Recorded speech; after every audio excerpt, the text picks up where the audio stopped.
El silencio nocturno habló más fuerte. La habitación brillaba bajo el peso de los cristales, cada lámpara proyectaba sombras danzantes sobre los vestidos de seda y los frac almidonados. La música suave e hipnótica era como un río que arrastraba a los invitados en su corriente de risas y champán. Pero en el centro de ese mar de opulencia, una figura destacaba no por su elegancia, sino por su herida expuesta, ella. El esclavo había sido arrastrado hasta allí no por invitación, sino por orden. Sus pies descalzos se hundieron ligeramente en la alfombra persa, mientras los ojos de los señores y damas la devoraban como si fuera un plato más en una rica mesa. «Baila para nosotros», decían, con sonrisas que no llegaban a sus ojos. Y obedeció porque desobedecer era sinónimo de látigo, de sal, de heridas que quemaban más que la humillación. Sus movimientos al principio eran mecánicos, como los de una muñeca de cuerda. Pero entonces algo cambió. Quizás fuera el peso del collar de hierro que marcaba su piel, o el olor a sudor mezclado con el costoso perfume de los dueños de la casa. O tal vez fuera simplemente ira, esa llama que ningún grillete podía apagar.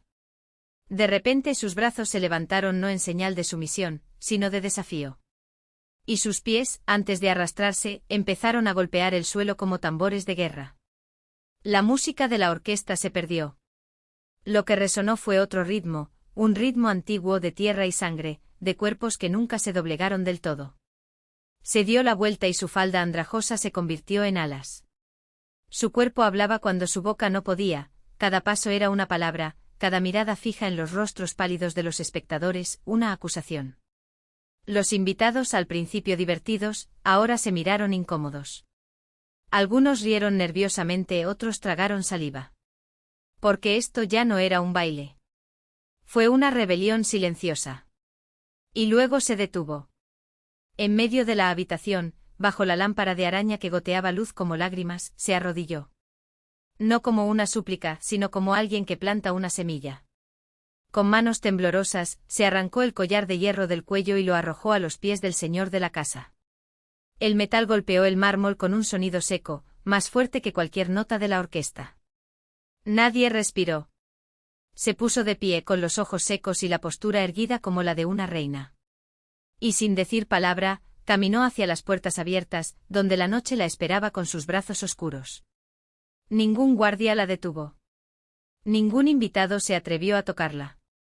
Porque en ese momento todos habían visto lo que ella era, no una propiedad, no un juguete para entretener a los borrachos, sino una mujer. Y las mujeres, cuando así lo deciden, son más peligrosas que los ejércitos. Cuando la puerta se cerró detrás de ella, la habitación permaneció en silencio. Hasta que alguien con voz ronca intentó reír.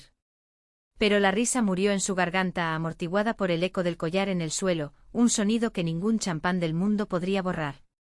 El señor de la casa miró el collar, ahora una serpiente dorada retorcida sobre el frío mármol.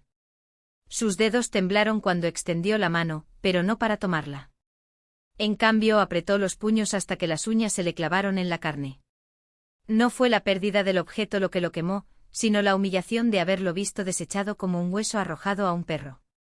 «Llévala», susurró, pero la orden fue absorbida por el murmullo de los invitados, que se alejaron como el agua que se retira de un barco que se hunde.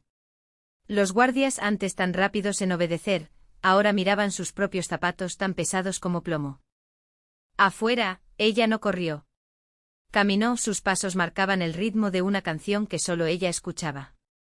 La noche fue su aliada, envuelta en niebla y olor a tierra mojada. No había ningún carruaje esperando, ni ningún sirviente con un chal de piel para protegerla del frío. No importó. Conocía los callejones, las calles estrechas donde las sombras se doblaban como cortinas. Y conocía, sobre todo, la dirección que había mantenido durante años como un secreto bajo la lengua. La casa era pequeña, hecha de ladrillos ennegrecidos por el hollín, con una puerta que crujía al empujarla. En el interior, el olor a hierbas secas y papel viejo la recibió como un abrazo. Estaba sentado a la mesa y la luz de la lámpara dibujaba círculos dorados en sus gafas polvorientas. No se sorprendió al verla. «Viniste», dijo como si fuera la cosa más natural del mundo. Se quitó los guantes uno por uno y los dejó caer al suelo. Los dedos libres temblaron no de miedo, sino de algo más peligroso, alivio. Aquí no me buscarán, dijo mientras desdoblaba sobre la mesa un mapa manchado de tinta y vino. Aún no. El hombre, que no era un señor. En un comerciante, pero algo mucho más raro, un hombre que no le debía nada, trazó una línea sinuosa con el dedo, desde una ciudad portuaria hasta un punto sin nombre en el mar. Hay un barco que sale al amanecer. El capitán no hace preguntas, siempre y cuando el pago sea en oro o secretos. Él la miró y por primera vez en años, alguien la vio sin medir su valor en monedas o favores. ¿Cuál preferirías ofrecer? Ella sonrió. No la sonrisa entrenada, con dientes blancos y labios entreabiertos, sino algo salvaje que mostraba los caninos. Ambos. Y mientras él reía, bajo y ronco, ella abrió el escote de su vestido y sacó del interior de su corsé una pequeña botella de vidrio, llena de un líquido oscuro como la tinta. Esto es suficiente para comprar una flota. O hundirlo. El hombre tomó el frasco y lo sostuvo a contraluz. En el interior, algo se movía, lento e hipnótico, como un corazón que late a cámara lenta. Veneno. Memoria. Presionó los dedos contra el cristal, sintiendo el frío a través de su piel. El último regalo que recibí de él. Una dosis mata a un hombre en 1 hora. 2 lo vuelven loco durante 1 semana. ¿Y 3? Hizo una pausa, saboreando el peso de las palabras. 3 le hace olvidar su propio nombre. El hombre silbó, impresionado no por el veneno sino por la precisión con la que lo usaría. ¿Y el collar? Miró hacia la ventana, como si pudiera ver a través de las paredes, a través del tiempo, el salón donde aún brillaba el oro abandonado. Que se lo queden. Eso es todo lo que se merecen. A la mañana siguiente, cuando los sirvientes entraron a limpiar el salón, encontraron que faltaba el collar. No robado, reclamado. Y sobre la mesa del señor de la casa, una sola rosa negra, con su tallo pegado en una nota con letra pequeña. La deuda no está pagada. Esto apenas comienza. La rosa negra se marchitó en 3 días, pero el veneno de sus palabras tardaría mucho más en disiparse. El dueño de la casa, un hombre acostumbrado a mandar los destinos con un gesto de la mano, se encontraba ahora prisionero de un juego cuyas reglas desconocía. Mandó llamar a los guardias, a los espías e incluso a las bellas adivinas, pero nadie pudo localizar a la mujer que había dejado la flor. Ella no era una ladrona cualquiera. Ella ni siquiera era una asesina. Ella era algo peor, una acreedora. Mientras tanto, en los callejones donde la luz del sol llegaba torcidamente, ella observaba. No desde lo alto de una torre ni escondido detrás de cortinas de terciopelo, sino entre la multitud, con las manos manchadas de hollín y una sonrisa afilada. El collar no estaba con ella. Estaba donde siempre debió estar, en el cuello de otra mujer, una desconocida de ojos claros que ahora lo llevaba sin saber su valor real. La primera pieza de un tablero que solo ella podía ver por completo. El hombre de la casa, en su desesperada búsqueda de respuestas, cometió su primer error, subestimó su paciencia. Ordenó quemar los registros de la deuda, como si borrar los números pudiera borrar la sangre. Pero ella ya se los sabía de memoria. Cada nombre, cada fecha, cada gota de sudor que había sido canjeada por monedas falsas. Y cuando el fuego consumió los papeles, ella se limitó a sonreír, porque el segundo movimiento ya estaba en marcha. Esa noche un mensajero llamó a la puerta del comerciante que años antes le había vendido el veneno. El hombre, ahora gordo y satisfecho, abrió el sobre con dedos temblorosos. Dentro una sola línea. Él sabe que mentiste sobre la dosis. El comerciante no durmió esa noche. Ni siquiera el siguiente. En el tercero su casa ardió en llamas y su cuerpo fue encontrado con los ojos bien abiertos y la boca llena de tierra, como si hubiera intentado tragarse su propio miedo. La noticia llegó al dueño de la casa como un aliento frío. Cerró las puertas y duplicó la guardia, pero fue inútil. En la mañana del 7º día, su hija menor se despertó con un escalofrío.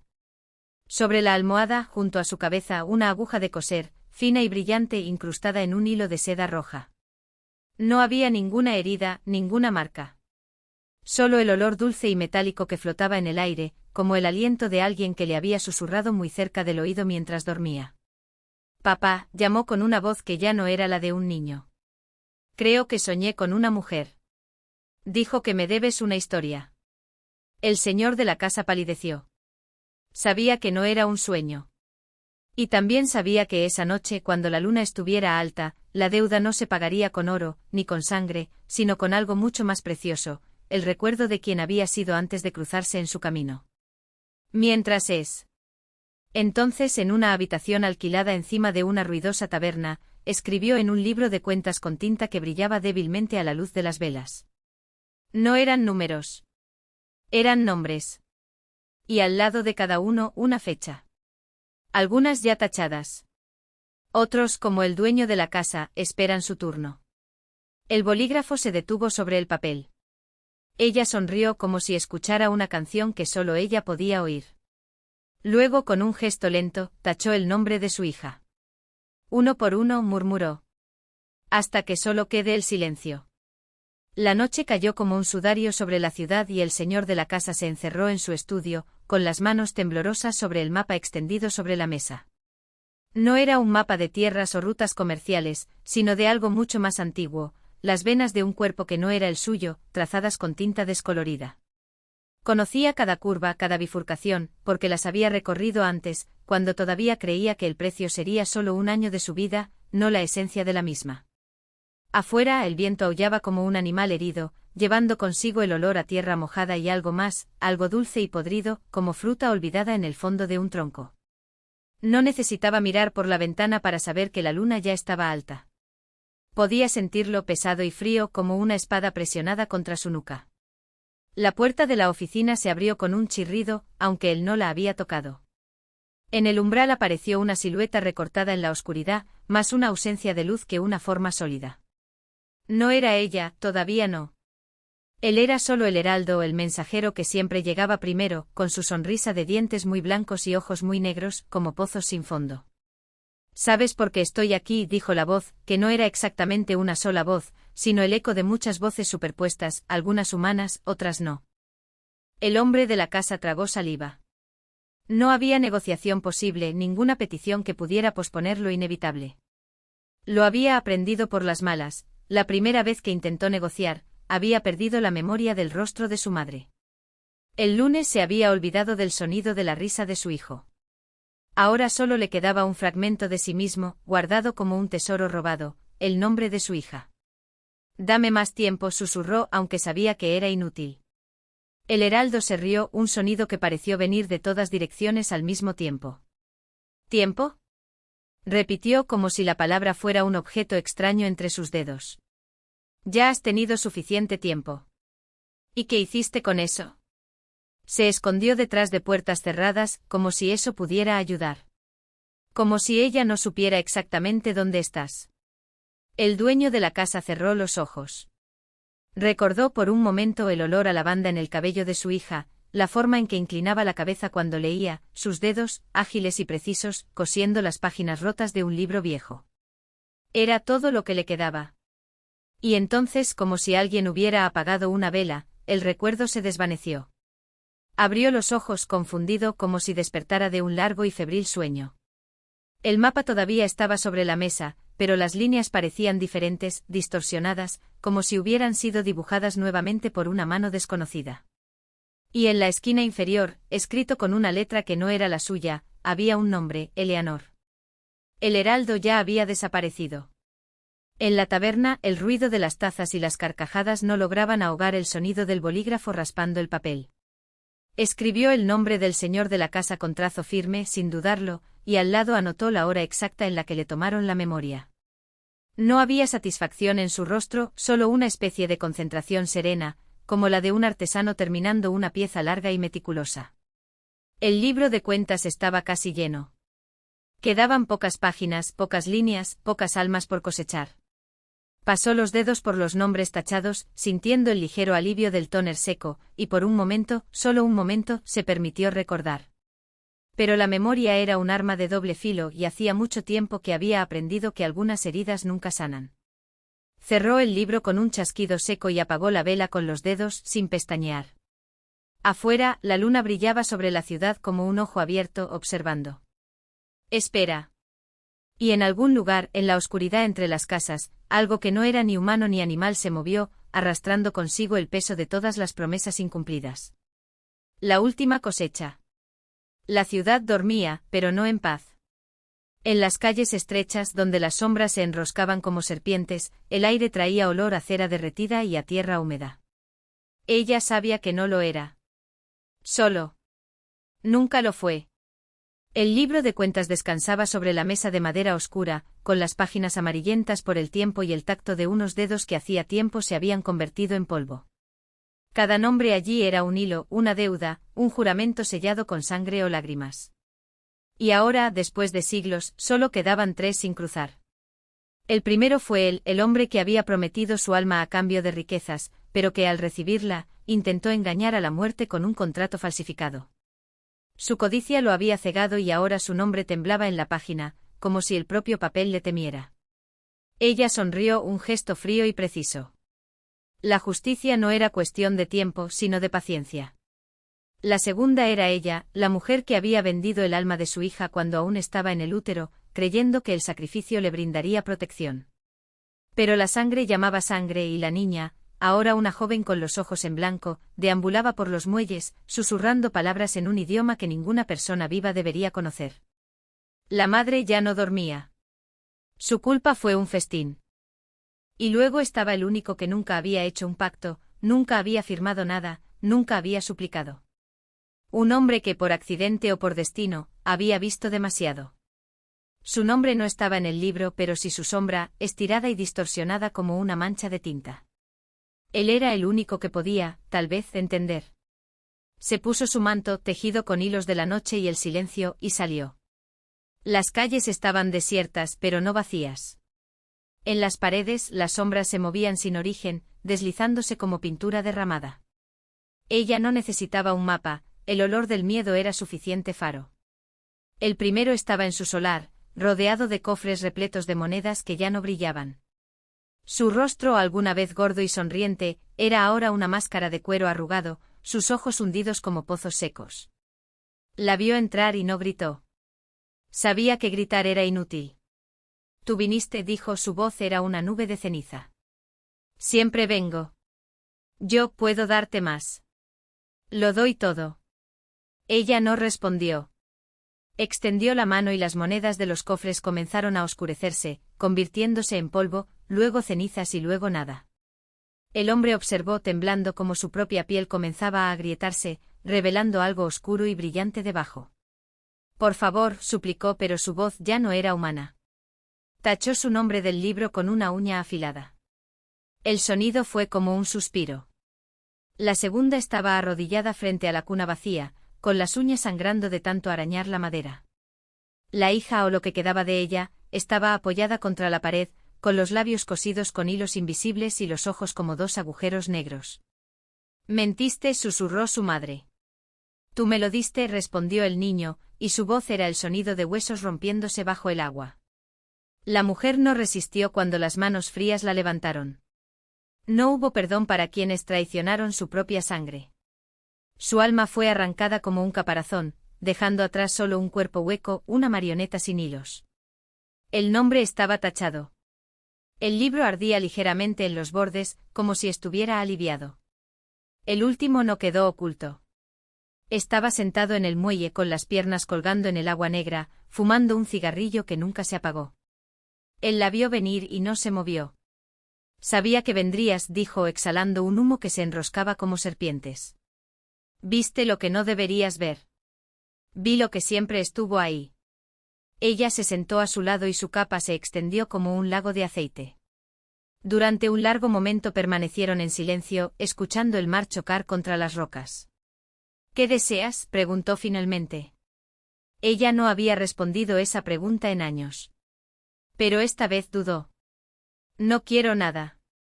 Soy lo que queda cuando todo lo demás se ha ido. Él asintió como si eso tuviera sentido. Quizás lo sería. ¿Y si digo que no tengo miedo? Ella se rió, un sonido que sonó como el de un cristal roto. Todo el mundo tiene miedo. Incluso yo. Se miró las manos, marcadas por cicatrices que no eran las suyas. Entonces llévame. Pero déjame elegir cómo. Podría haberlo arrastrado como a los demás. Podría haberlo destrozado hasta que su nombre apareciera solo en el libro. Pero algo, una vieja curiosidad, un nuevo cansancio, la hizo asentir. ¿Cómo? Él sonrió y por primera vez en siglos, ella sintió algo parecido a la sorpresa. Déjame ser el apellido. El último de todos. Ella abrió el libro. Las páginas restantes estaban en blanco esperando. ¿Por qué? Porque alguien tiene que terminar la historia. Miró hacia la luna, que ahora parecía un ojo cerrado. El peso del libro en sus manos era casi insoportable. Está bien, dijo finalmente. Y escribí sí. Tu nombre. No hubo dolor. No hubo gritos. Solo un suspiro largo y lento como si el mundo entero sintiera alivio. El hombre se disolvió en la sombra y su nombre se convirtió en el último, el sello final de un ciclo que había durado más que los recuerdos. Cerró el libro. Afuera la luna se había puesto. Las sombras dejaron de moverse. La ciudad, por primera vez en siglos, durmió en silencio. Sostuvo el libro contra su pecho y por primera vez no sintió su peso. Entonces no hubo nada más. Ni siquiera luz. Ni oscuridad. Solo el final.